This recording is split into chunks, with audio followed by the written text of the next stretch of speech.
Our next speaker is Lisa Westcott Wilkins, who is the founder and director of a fantastic organization called DigVentures, who are doing brilliant stuff around civic participation and heritage. And she's going to be talking to us about the work they've been doing kind of in external, engaging people outwardly, and how hybrid has changed that. So welcome to Lisa. Hi, morning everyone. I am the big nerd who actually put some slides together. So I'm just gonna go over to, and that's mostly to keep myself organized actually. So I'm just gonna share my screen now so I can blow through some of those. This is me. That's my email address. For anybody that wants to follow up with me directly on anything I'm about to say, please feel free.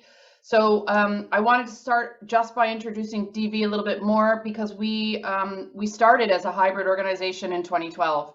We specialize in crowdfunding and crowdsourcing, so our initial business model already had a really strong sort of hybrid formation, and that has been very important to the way that we operate in terms of our internal processes, but as well as how we flow our participation and engagement with the public through what we do.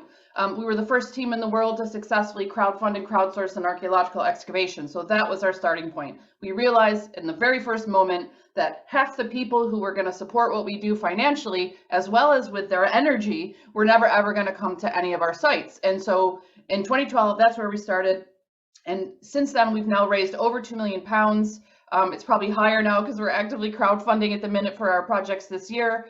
And we have over 1,000 people both on our in our trenches and on our event programs, as well as across our socials and other digital channels.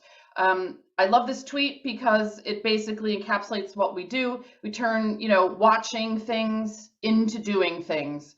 So that being said, we also have, servicing the digital side, the hybrid side of how people flow through our organization means that we have a really strong focus on making sure that there's a lot of content and a lot of things for people to watch and experience if they can't come to our sites.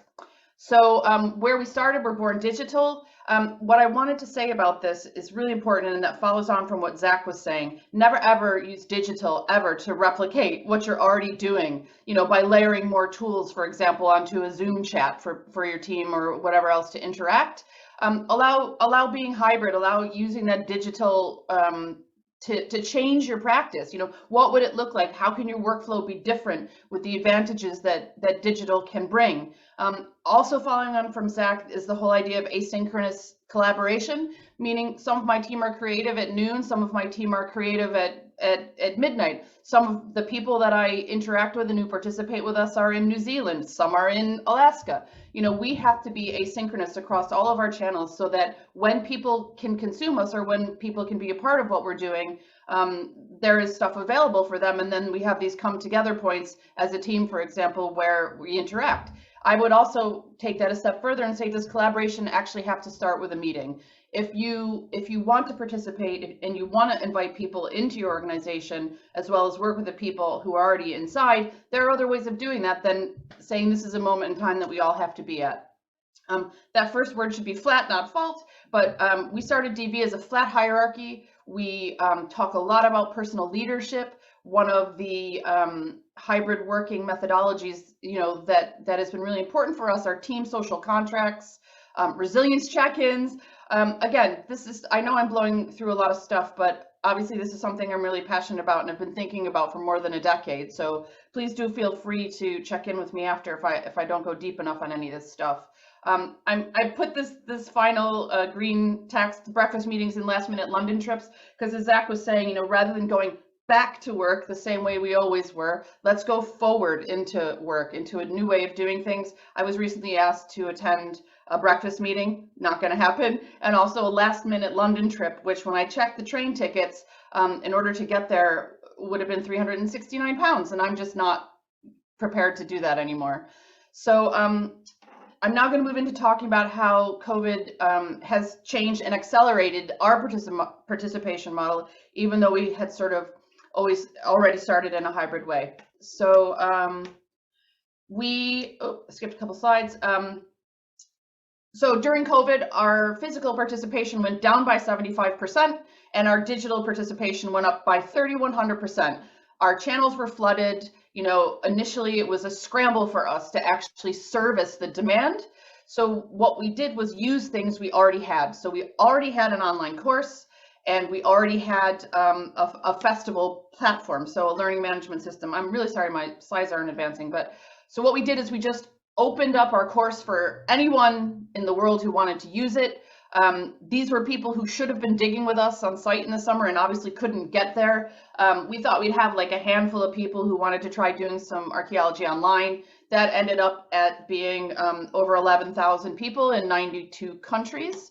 It was the same. We did a weekend festival that we were supposed to actually do on site at Sudeley Castle, and we had to pivot that online, and that ended up, that was a part of those 11,000 people. What's important for us about that is that we really leaned into designing it for a mobile audience. You know, not everybody has a laptop, not everybody has secure Wi-Fi. You know, if people were out using hotspots, or if people are really only have their mobile, how could we make it possible for our participants to find us no matter what technology they actually had? And this is just a distribution map of where the people who consumed our content were based.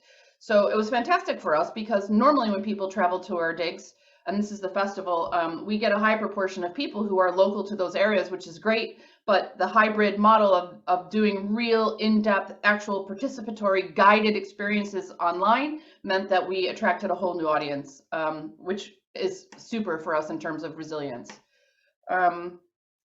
Again, so, oops, sorry about that. The impact of that, we won the Europa Nostra Award. We've learned that, which is important because that's a whole new community of practice for us and another big conversation for us to be part of.